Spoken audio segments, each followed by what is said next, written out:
Hold on 1 second. Boom, boom. Give. We'll give it a second. Give it a second.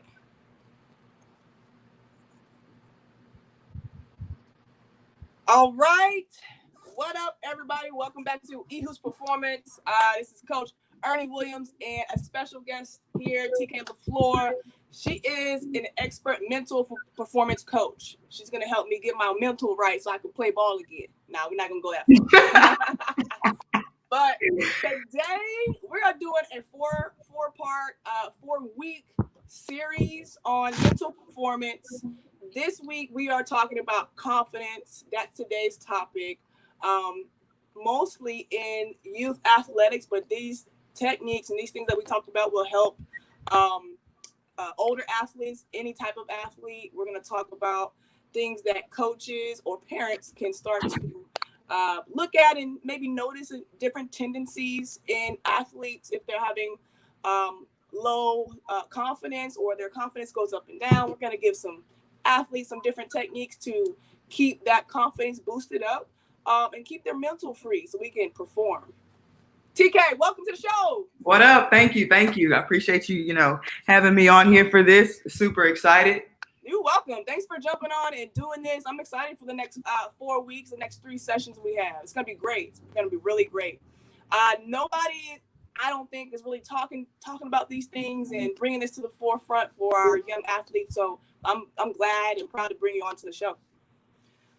First, let's get a little background about yourself. Right. Let's learn who Coach TK is. All right. Bring us into your world. So let's see. I have been playing ball since the day before forever. Yep. It's what I did. It's who I identified as for a very long time, which is a mistake. But athletes will get into that a little bit later in another episode.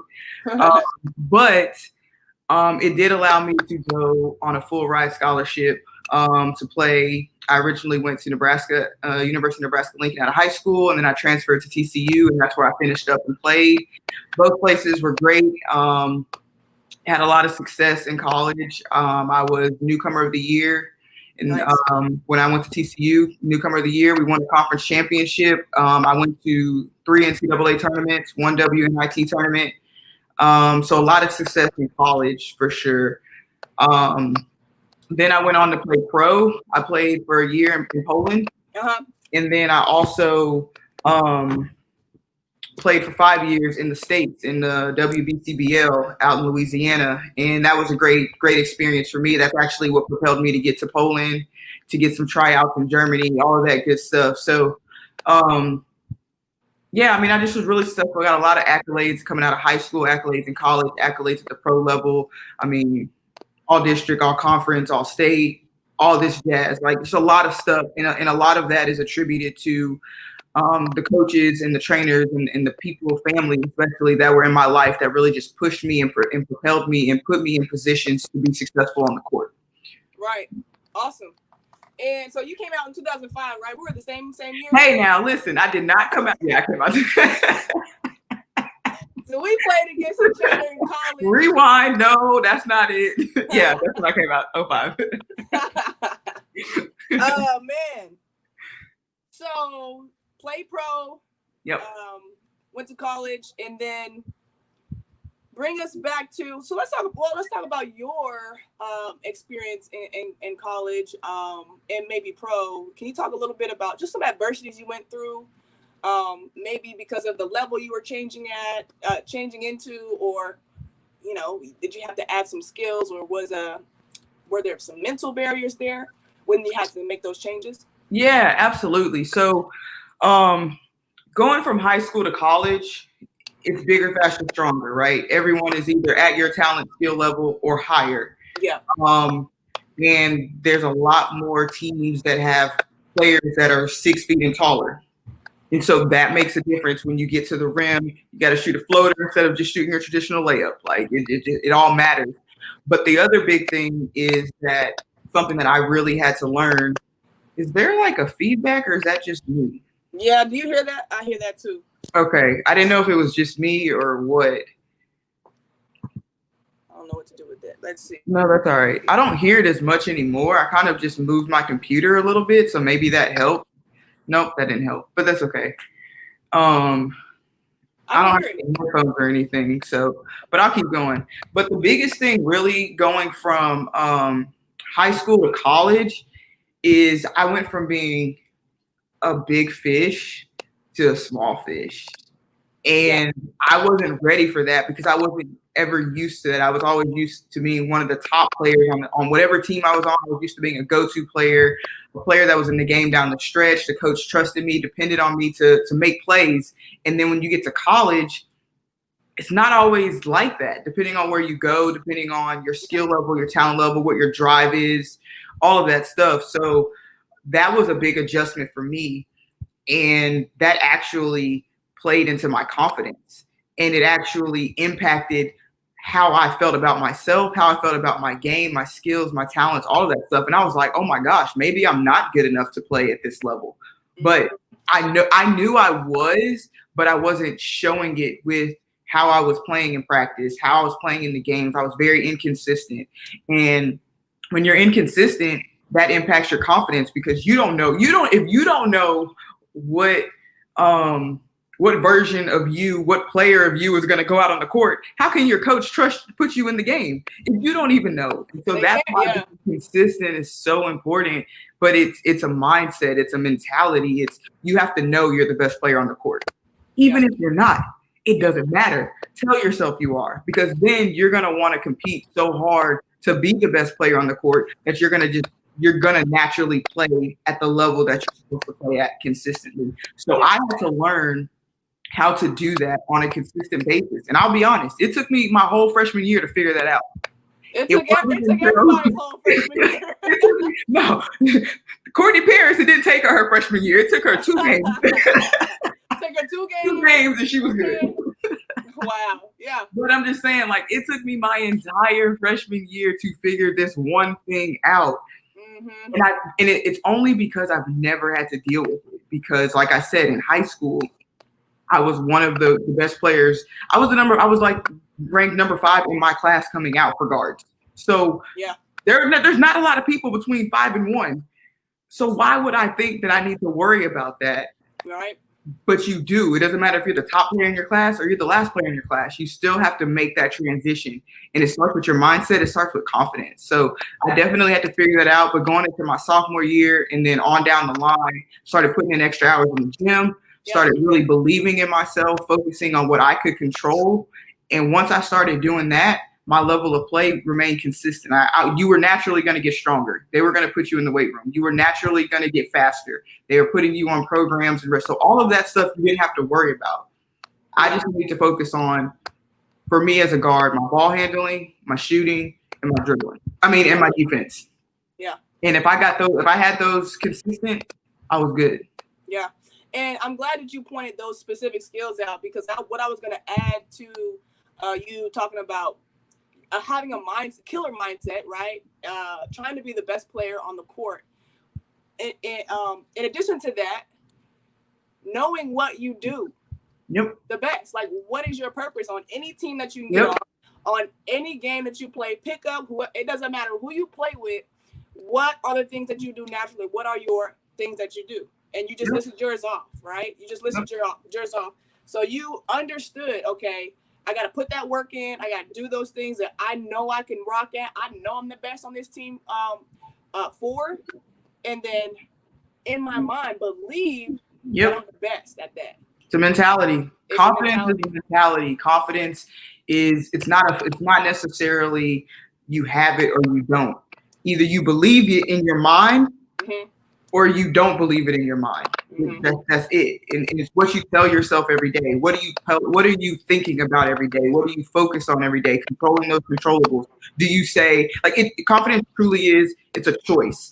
And you own your confidence, right? No one can take it from you, but you can most definitely give it away. It's sort of like your peace and your joy. You have to protect it. If you don't protect it, who else will? Because nobody's going to care as much about your peace, your joy, your confidence as you will.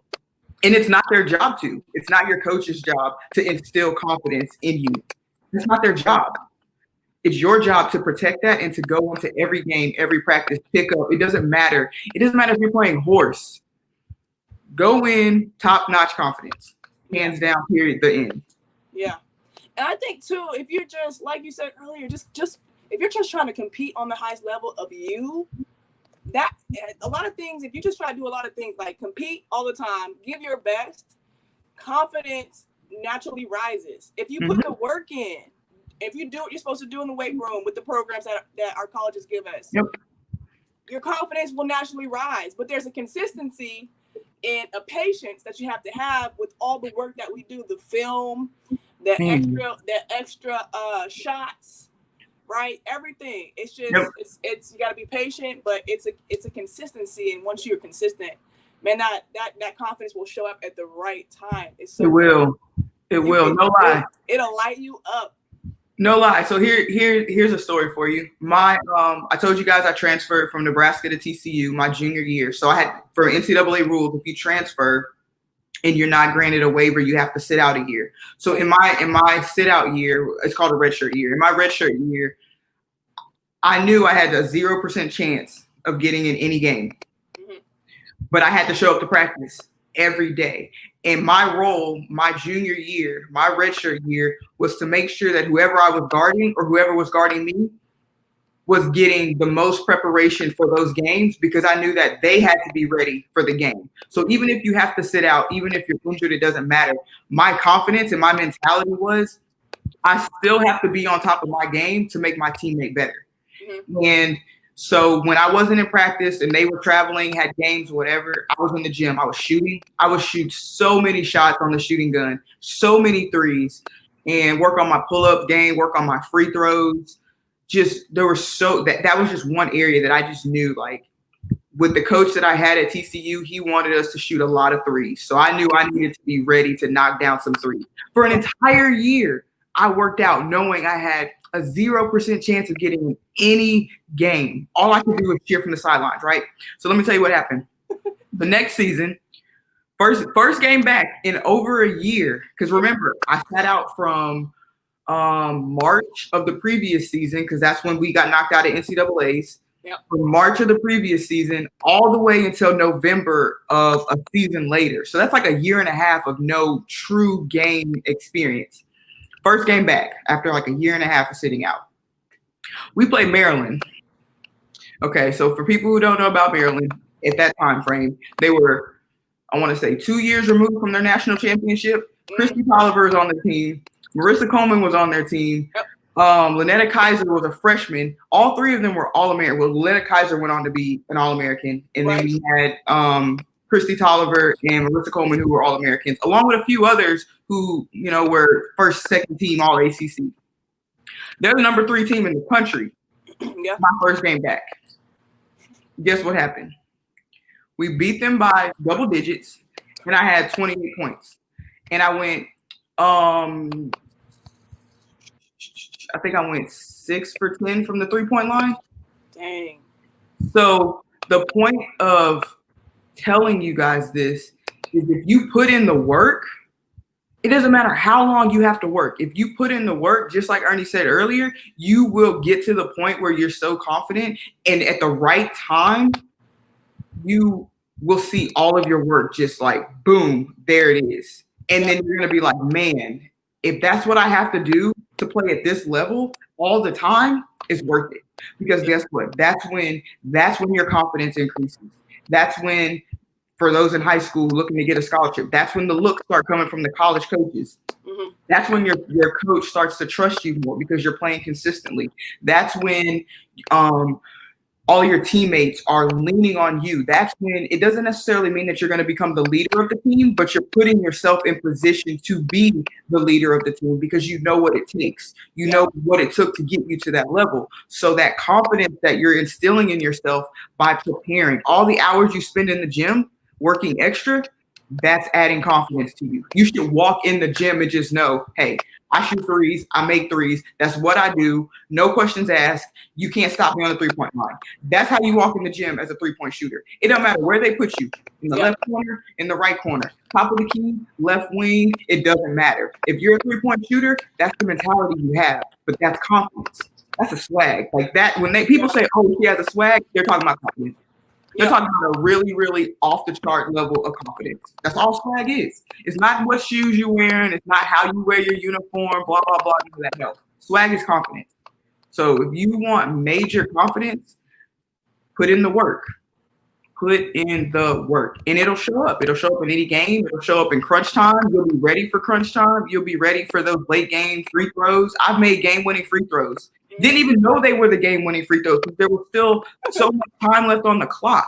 Got you. But we were playing A&M. They're ranked. The next year, they went on to win the national championship. So we basically were playing the national championship team. Yeah. Made free throws with like 40 seconds left in the game. Those were the game-winning free throws. Mm-hmm. Had no idea. But I stepped to the line with confidence because I knew I could knock down my free throws. Crunch time or not. But that's confidence. That's swag. That's how you carry yourself. That's how you think about yourself. That's how you talk to yourself. What are you telling yourself? Exactly. What are you saying to yourself every day? Positivity. Yep. I talk about a lot about that with my kids that I train, and more specifically in the situation of free throws. After we do a drill, we got to make 2 or 3 in a row. I don't do just make one and go sit down unless we crunch for time, but I make them in a row. Mm-hmm. And so I teach them to, kind of figure out what makes them tick or what puts the positivity into their heads. I try to get them to talk positively into themselves. They don't have to talk to me because it'll make them feel weird. But, when I see them, let's say, for example, miss 3 or 4 in a row, I'm like, okay, so how are you talking to yourself? Mm-hmm. What are you saying to yourself? Are you cussing yourself out? Are you cussing yourself out in your house? And they'll be like, yeah, kind of. Don't do that, right? Right. Change their frame of their mind. I tell them, step off the line. Make the referee wait on you, type of stuff. That's how I had to get my breath in. How many times have we actually seen a violation on a free throw? True. So take your time, kind of Larry Bird style. If you want to look at the shot clock and put yourself up 1 already, put yourself up 2, whatever you have to do, but talk to yourself positively. I got this. Don't worry about if you missed that or made it. Kind of be neutral and figure out. And really, it's huge for kids to figure out how to go to the next play, the next shot, right? I see that a lot in the training, and I want to get better at how to notice that, but then also how to give techniques to them as far as thinking more positively about themselves. And sometimes you got to walk around talking to yourself. I'm gonna do this. I'm gonna make it. I got this. You have to. I've done it. Yep. You have to. I'm talking to myself. I had a streak of bad games. I'm walking to practice. I'm like, I got this today. Ain't nobody getting no rebounds today. Hey, I've written rebound on my wristband to remind myself to rebound. Whatever you have to do. We've done it all. We've probably done it all. Any kind of thing that will motivate us and remind us in the game. Oh, okay, let's go. I got this. Right. So, think about I don't know how many Kobe fans are out there, but think about Kobe Bryant's doing work. And they had him mic'd up in the Spike Lee joint. If you hear how much he was talking to himself and to his teammates, talking to your teammates helps you just as much as it helps them. Yes. It lets you know, it keeps you mentally engaged. It does. If you aren't mentally engaged, your confidence can waver, your play can waver. So you have to find ways to remain mentally engaged. Mm-hmm. And the other thing, for the 10-part series for Michael Jordan Last Dance, right? Think about all of the times that he was talking to himself. Think about all of the times that he made games within games. Think about all of the times that, specifically with the Reggie Miller, one of the first times that Reggie Miller played Jordan, they were talking about how Jordan didn't come out. He wasn't playing very well. He was still being Jordan, but it wasn't like, oh, snap, that's Jordan. It wasn't that level of play. And so Reggie Miller was like, are you serious? Like, this is the Jordan y'all been talking about? This is the Michael Jordan y'all been talking about? And then what happened? That's all Michael Jordan needed to hear. Just that little bit. And he lit Reggie Miller up. That was a backfire, Reggie. That was a backfire. Right. It's just like, so you have to find, if you can, if that's what drives you to just like take your game up to another notch, because think about it, when you're at that level of play, your body language is different. Your self-talk is different. Your focus is different. And all three of those things are needed for confidence. So think about this. If you see one of your teammates coming to the game, I was always taught to treat every sub like an honored guest. You want them to automatically feel like, hey, I belong here. I can be a part of this five that's playing. I can do great things, right? So think about if a sub comes in the game and their head is down and they're kind of walking really slow and they're just like, okay, I guess I'll go in. Are you going to have confidence in them? No. I'll be like, look. So why would you walk like that? Why would you walk like that? Because no one else on the court is going to have confidence in you. So if you have to, your body language says a lot.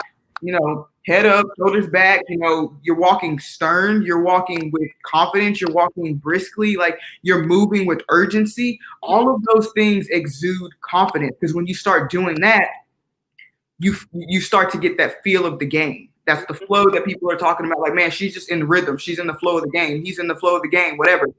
That's body language. Okay, think about your focus. Are you sitting on the free throw line doing your free throw routine, thinking about the test you have tomorrow?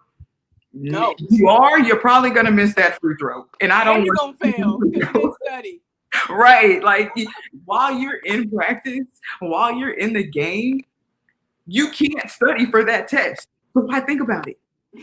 You can't. You can't pull your book out on the free throw line and say, okay, A squared plus B squared equals C squared. Like, you can't do that. So where is your focus? Because your focus is going to determine, it plays into your confidence, which plays into your body language. All of that goes together. And then back to what E was saying, your self-talk. Are you saying, oh man, I'm the worst person on the team. I don't belong here. She's better than me. Comparison will eat away at your confidence. So, and that's a part of self-talk. So what are you telling yourself? I'm not as good as her. Who cares? You don't need to be as good as her. You need to be the best version of you. Yes. That's what the coach recruited you for. She may be better at ball handling. You may be a better shooter. The coach didn't recruit you to dribble the ball. She recruited you to shoot the ball. So who cares if you can't dribble as well as she can? Let her dribble. You shoot. It's okay. That's why it's a team. But your body language, your self-talk, and your focus, that is so important to your confidence. And the faster you can identify what those things look like when you're playing at your ultimate best and what they look like when you're struggling, the faster and easier you are going to be able to correct them as soon as you feel that decline coming. The faster you self-correct, the more consistent you're going to be, because that dip is not going to go as far. Yeah. Oh yeah, that's great. That's great. Can you talk about and I this popped into my head when you were talking about comparison and comparing ourselves to other players and other players and other teams. That's just that's a downhill. That's a no from the jump. Can you talk about players that may have confidence issues around their size, smaller point guards, or even bigger? We call them big men, but bigger men or ladies that are uncomfortable in their skin. Yeah, right. Yeah. So unfortunately, that is a part of puberty. You become a bit more uncomfortable, male or female, in your skin. And that's just one of those things where, let me see, the best way to phrase it is, that's where you really have to hone in on what your strengths really are. Because when you start comparing to, oh man, well, she's a bigger point guard than me, that doesn't take away from what you can do. Think about Andrea. Okay, for people who may not know, I played against Andrea Riley. She is not the tallest point guard by any means, but the girl is explosive. She's effective. She can slice and dice. She can get her shot off. It does not matter. If she tells herself, you can't guard me, it's game over. The girl is beastly. One of the best players to come out of Oklahoma State in a very long time. But she's not very tall. But she still went on to get drafted. She still played overseas. She still played in WNBA. So it doesn't necessarily matter how tall you are, how short you are, your size or anything. What matters is that you understand that this is how my body frame is. I have no control over it. as far like you can gain weight, you can lose weight, but for the most part, you really don't have any control over how tall or short you are. Mm-hmm. But what you do is, what are you good at in your newfound frame? Mm-hmm. What are your new strengths? Because you may go from, like, for example, when I first started playing, I was the tallest person on the team, so I played center. Now, I would never play center. I'm 5'8". There's no way in the world I would be playing center. Uh-huh. So as I got older and players started passing me up in height, I had to figure out, well, what am I good at for my height? I'm no longer going to be a post player. I better get better at ball handling. Mm-hmm. I better get better at shooting. I can be quick. 6'2" players are not going to be as quick as I am. Maybe now because I'm a little older, but back in my prime, 6'2" players, majority of the time, are not going to be as quick as I am. They're not going to be as fast as I am. And that's okay. It's no knock to taller players. It's just I am able to run faster than they are. But they have a height advantage. So it's just a matter of, what are you in your new frame as you're growing? What are you good at in your new frame? And the faster you are able to identify those strengths and then develop those strengths with extra practice, maybe going to a trainer. If you want to get stronger, get in the weight room. If you want your conditioning to get better, get on a bike, go run, swim laps. It doesn't do some agility drills if you want to get quick. Once you identify those things that you can be good at in your new frame, or already are good at in your new frame, practice those nonstop. Get as good as you can possibly get, because your weakness will never be as good as your strongest strength, if that makes sense. So if I'm not really strong with my left hand, I can get better at my left hand, but my left hand will never, ever be as strong as me shooting a three. It never will. I can still go left, but I'm a much better three-point shooter than I am going left, and that's okay. So you have to identify, what are you good at as you're growing into your frame, into your skin, into your weight, into your muscles, whatever. All of that is going to change. What are you good at? Practice it over and over and over. Your confidence is going to shoot through the roof, and then nobody's going to be able to stop you. Nobody's going to stop you. It's the work, man. It's the work. It's the work. I loved it. I loved it. Coach, real quick, let's see if I can pop you in and out of the stream. So okay. Get that TikToking thing off. Let's see how I can do it. Remove. Kick from studio. I don't want to kick you. All right, let's bring her back. All right, I brought you back. Let's see. I don't know what that would be, but let's see if it is that any better? I don't hear it right now. Yeah, I hear it on my side. Okay. Oh well. We'll get it figured out for next time for sure. Sorry, guys. We'll figure it out. All right, so that was pretty good. That was awesome. All that. I agree with everything you said, man. Just as a player and as a coach as well, seeing it in other kids that I've trained and watching other trainers in their organizations as well. Let's see. Where can we go next? We've been kind of talking about techniques for the players. Mm-hmm. Any words for parents specifically when they see their kid or their child maybe struggling with confidence? Mm-hmm. What should they do? Should they kind of jump in mama bear style, or let them figure it out type of style? Where should we go? What can we do? That is very interesting. My dad and I was just talking about this the other night. I really wish that noise would stop. So it's one of those things where you have to kind of go between being tough on your kid, but also being like the safety blanket where they can like just have a conversation with you. Like, it's because think about it. If you have a bad game, if you're struggling, whatever, the athlete is already beating themselves up.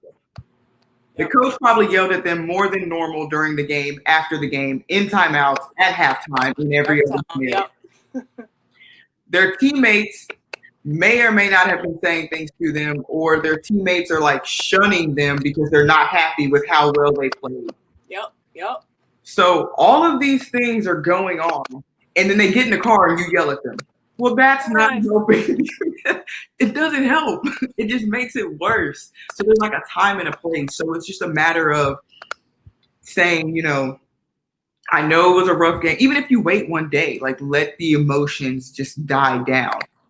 But it's a matter of saying, like, I know it was a rough game. What did you do right? What did you do wrong? How do you feel about the game? And then listen.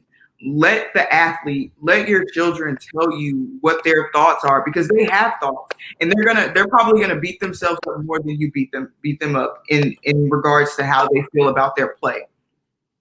And then remind them, like, okay, you had one bad game. Don't make it 2. Don't make it 3. Don't make it the rest of the tournament. Mm-hmm. You know, there's a lot more to play during the season.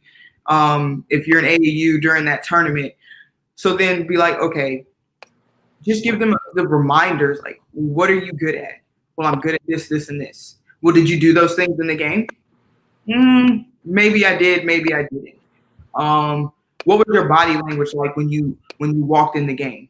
If you're a starter, did you start with big, bold, you know, oh yeah, we're about to get this. I'm ready. I'm locked in. Let's go. Yeah. Or you just kind of like, well, it's another game. It probably doesn't matter because it's the first game of the tournament. Did you have that type of body language? Did you have that type of mentality? What have you been telling yourself? When this point in the game happened, what were you telling yourself? What were you focusing on?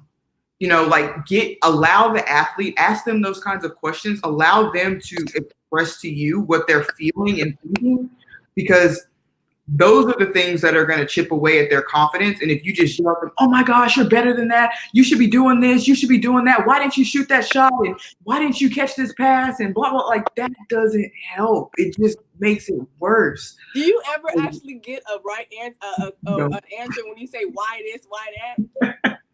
You don't get an answer. If I knew she wasn't open, I wouldn't have passed the ball. Right. And parents realize that what you see from the stands is not what we see on the court. Yeah. A lot of times it's obvious to you, like, why didn't you just give her the ball? Well, because dad, because mom, when I was standing on the wing, there was my defender and there was another defender in help, and this girl was playing top side, and I didn't feel confident making that wraparound pass with my left hand. So I passed it to the top of the key. Yep. I know you saw her wide open, but there's so many angles and this and that. So it's hard to really compare what the athlete sees versus what the parents see versus what the coaches see on one play. And so just allow. Now, is there a time and a place to you know, be a little harsher and get on your child and athlete? Yes, there probably is, but it's not every time. It's not after every game. And then when they do have a good game, guess what? Have the exact same conversation. Why? Because then they're starting to piece together, and you're helping them piece together what they're thinking, what they're saying, what they're doing, what they're focusing on, what their body language says when they have an amazing game. And then what the answers look like when they don't have the best game. Now they're starting to see, like, man, if I can eliminate these over here, I can play at this level more consistently. Well, what do I need to do that? Work out extra, get in the gym more. Yep. All of those things feed into your confidence. And Frederick Douglass said this quote, and I really like it. It says, I'm going to read it so I don't butcher it. But he says, a man is worked upon by what he works upon. Right? So a man is, or woman, a man is worked upon by what he works upon. So meaning, like, iron sharpens iron. So I'm not going to get better at 3-pointers if I never work on 3-pointers. I'm not going to get better with my ball handling if I never practice my ball handling. And so if you know areas that when you're on, and when you're off, that's probably a strength. It's not a fluke. It's not a this. It's not a, ooh, I got lucky this game. You're probably a really good 3-point shooter, free throw shooter, mid-range shooter, post player. I go to threes because that was my thing. But if you know that and you want to be more consistent and more confident every time you shoot, put in the extra work and your confidence goes up. Like when you get the ball on the wing and you're a 3-point shooter, it shouldn't matter. You should always have the ball ready to shoot because you're that confident that even if I shoot the ball right now with the defender in my face, I'm going to knock it down. You may not ever shoot that shot, but you need to have the confidence that if you did shoot it, it's going in. Why shoot a shot if you're like, I'm just shooting it because I'm open. If it goes in, great. If it doesn't, great. No one should be doing that. I'd rather you just not shoot the ball if I was your coach. So it's really a matter of focusing on what you can control, focusing on your strengths, and really building upon that. Yeah. Okay. I agree. I wanted to kind of chime in when we were talking about the parental conversation. And, you know, I get a lot from whenever somebody wants private training or they need some training. Some parents will say, oh, they're not listening to me anymore. And at that point for me, I'm kind of, and I work with the kid. They're not disrespectful kid. Right. Most of them don't have these crazy attitudes. Some do, but most That's of them nice. That's real nice. And for me, what I think, and let me know what you think. For me, what I think is that at that point, whatever age group they are, and they're not listening to mom and dad, it's that I think parents need to understand you are mom and dad. You are the number one fan with the pom-poms. You are the support system.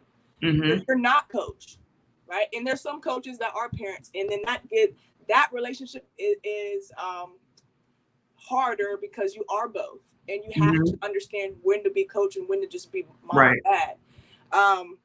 So for the parents that may watch this, just remember sometimes we just need a cheerleader. Sometimes we don't want to talk necessarily right after the game about that last minute layup that I missed. Like you said, I heard it from coach. I heard it from my freaking teammates. I felt stupid in front of everybody. It was a last minute shot. I missed it. I'm already putting myself down and my negative stuff is going on. I don't need my number one fan to also jump in. Exactly. Okay. Exactly. So that's just the one little tip that I can give parents to just to remember. Be the number one fan. Kids will talk. They'll start to get stuff off their chest when they're ready and when they feel it's safe. With you. When they and if you start just letting them talk whenever they're ready, they'll start talking more. And you won't feel I don't think they will feel that they don't listen to you anymore. And it's probably because you don't listen to them or let them talk. Right. Yeah, no, I mean I agree. It's a really fine line to play. And sometimes I've had to do that with my dad when I was younger. Like, Dad, I'll tell you later, but just not right now. Like, just let it go for right now. Let me get my thoughts together. Let me get my emotions out, because what happens is, and parents, let me know if I'm wrong. You start yelling at them, and then what happens? They yell at you, and then it's just a back and forth, and nothing is getting accomplished but yelling. And then what? And now, so it's like, I agree with what you was saying. Sometimes you just need that support. You just need a hug. Like, I know that was a bad game, Dad. I know that was a bad game, Mom. Just hug me right now, and we can talk about it in the morning over breakfast or whatever. It's not like they don't want to tell you stuff. It's not like they're not listening to you. It's just there's always a right time to have those conversations. There's always a right way to go about it. And sometimes, they need a good chewing out. Hey, I've had some games, I've had some tournaments go by when I played AAU where, my dad's had me in the parking lot running suicides. I wasn't happy, but I didn't do that anymore. Whatever I did that game, I don't even remember, because I said I can't do that ever again. I ain't running out of the game. It was effective, and it was just like boom. But at the same time, there were other times after games, after really tough losses, where my dad just gave me a hug, and he was just like, you played your best. You did what you had. You did what you could do. And sometimes that's just the way the cookie crumbles. And just get back in the gym and get to work. And that would be the end of that conversation. There was no yelling. There was no nothing. And it was just a fine balance. It took us a while to get to that point in the relationship with my dad for basketball, because he was really intense. But I'm not mad at him. I don't, have any ill will, negativity, or anything towards him. But it took us a while, and it took me a while to get to that point where I could say, Dad, sometimes I just need you to be my dad. Other times, yeah, heart, do what you got to do. But that also comes with a level of maturity from the athlete. Mm-hmm. It's not easy because, you already have a slew of emotions going on and all of that. But there is a level of maturity that has to come with that athlete understanding, hey, sometimes I'm going to get chewed and sometimes I'm not. Mm-hmm. But the parent, read how your athlete, read how your child is reacting. Yeah. And that kind of gives you a good guide of which way to go. And the other thing that you mentioned was parent athlete, like if the parent is coaching the athlete's team. Yes. That can be really tough. I did not necessarily have that situation later in my high school AAU days, but I know a few teammates that did. And I think what worked for them was there were a lot of teaching moments that we probably didn't see as a team. So we may have only seen like the coach athlete relationship, but we never saw the parent daughter relationship, the car ride where the teaching moments were happening, the film sessions at home where they're watching film and be like, okay, remember in the game when I was yelling this is what I meant by it. And they're watching the film together to actually see what the coach was trying to get the athlete to understand. And those are called teaching moments. And that's where the learning happens. So it's sort of like when you discipline your child. If you discipline them, if you never teach them why they were disciplined and how to do it the correct way next time, right, they never learn. All they know is they were disciplined. So you have to have a good mix of teaching and being tough on them, being hard on them, because coaches are going to be hard on them. You don't want to baby them because when you get to college, the coach is going to yell. They don't have time to really baby you in the heat of the moment, but you still need those teaching moments because those teaching moments are the moments that a lot of people just don't see at all, but they're so important to the growth of the athlete and to the confidence of the athlete. Awesome. Yeah, I totally agree. And I did have that relationship where my mom was actually my coach growing up in rec league and in high school. And then for AAU, she was mom, and I loved it. But I loved her when she coached me too. And I had to have that sit down, that mature conversation. I think I was a junior, and it was tough. I don't know how it was for you, but it was nerve-wracking. But she was, at the time, she was very open, and actually she changed. So what was going on was, of course, we're getting coached. I'm getting coached how I'm supposed to. And then we would take it home on the car ride home, at dinner, and never morning. And I'm like, look, I'm a McDonald's All-American. I know I should have pump fake. I should have passed it over the top. I know I should have did it, right? So I had to just tell her, kind of stick up for myself and say it maturely, right? Not with attitude, not crazy, because you can't come at mom. Right. You can't come at mom all disrespectful. Look, yeah, I don't know what I said, but I know how I said it got across. And then from there on, for the rest of my junior year and senior year, those moments were way better because she understood, like, I am already getting it from, she was my assistant coach. So I'm getting it from her. I'm getting it from my head coach and my teammates and myself. So I give it some time, and then we can actually talk about the teaching moments on the film. Right. Yep. So that was a great part to talk about. But just for those special player and parent coach relationships, you got to tender that. You got to massage that a little bit more because it can be hostile. Yeah. Everybody can't be Gigi and Kobe. No. Rest in heaven to both of them. But I'm just saying that was a special relationship that they had, and you could definitely tell that it was probably tough to be Gigi, but knowing the success that her dad had and knowing that he was going to teach her. Can you still hear me? Oh, yeah, I can. Can you hear me? I can't hear you. I muted you for some reason. Oh, okay. Is it better?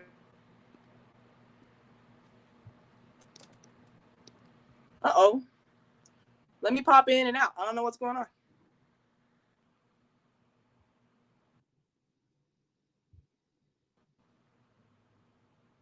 Can you hear me now? No. What's going on? Oh no.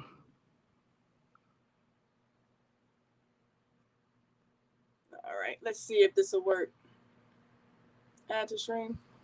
Can you hear me now? I can hear you. All right, cool. Okay, interesting. What was the last thing you heard? I don't know. No? Okay. I know I was talking about Kobe and Gigi, but I know that it was one of those relationships that it was probably hard to be Gigi because she's getting coached by one of the greatest to play the game of basketball. But because of how Kobe was, like his mentality, the Mamba mentality, right? He was all about mindset. He was all about being the best you can be and finding ways. Like even as he got older, just like with Jordan, his game changed because he wasn't necessarily the quickest and the fastest anymore. So he adapted to that. And that's a mentality thing. And he was teaching that with Gigi. So I know that there were times where their relationship probably was they were butting heads a lot.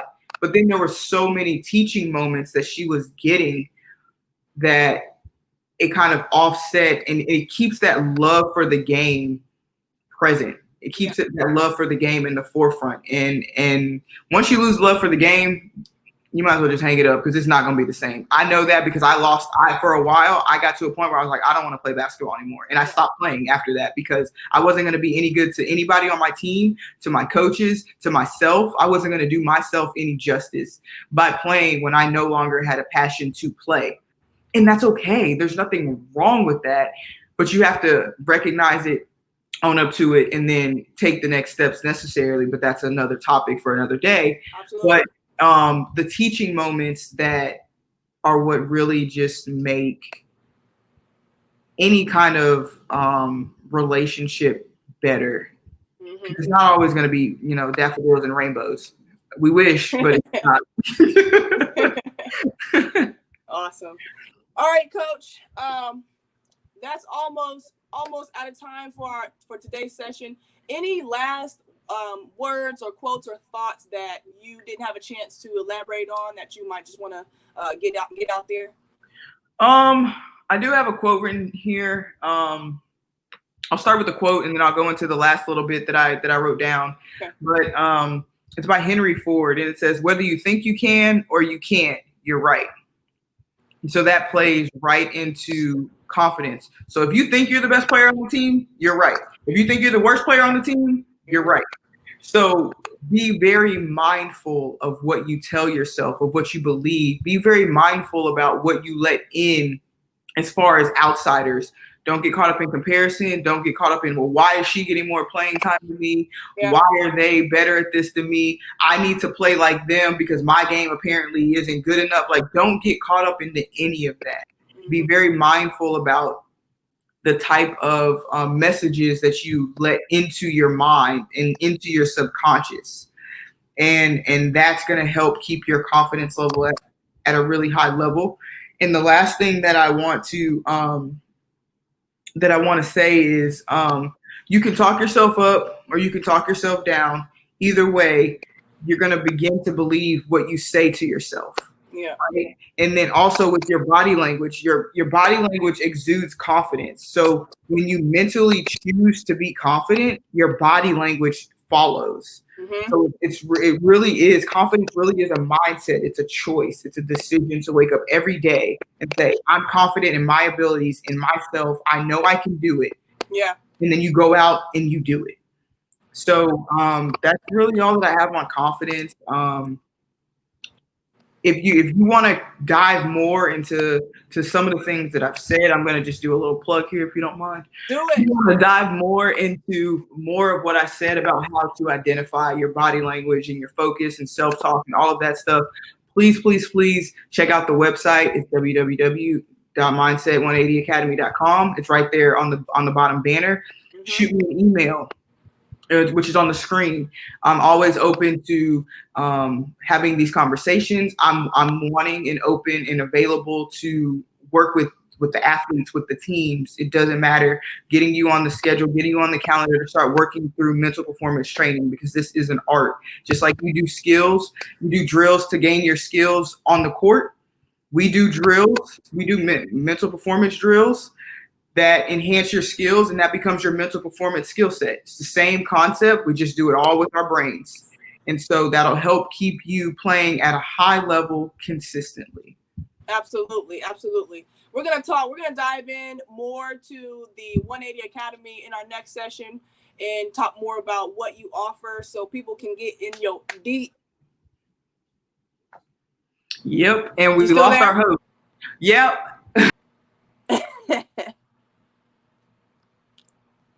Sorry, good people. We're having all kind of technical difficulties, but we're making it work. That's for sure. We are. I'm not there. Can you hear me? I can hear you, but I cannot see you. All right.